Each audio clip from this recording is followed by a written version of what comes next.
Okay, let me teach you paano i-download yung mga files natin sa TeraBox. So first, click nyo lang yung link na pinasok sa inyo.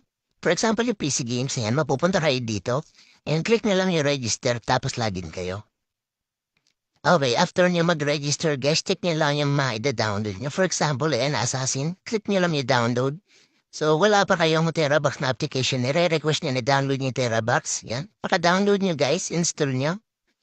Okay, so after nyo ma-install yung TeraBox, ayan.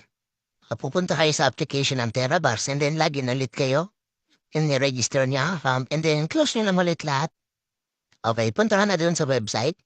Click mo lang yung i-download mo. For example, Assassin's Creed. Then yan, open mo lang yung nasa taas. Then, click download. Didiretso na yun sa TeraBox mo. Ayan. So, ganun lang siya kadali, guys. Then, mapupunta na siya dun sa directory mo sa PC mo kung saan mo siya sinesave. Okay? Check na lang i-download folder mo.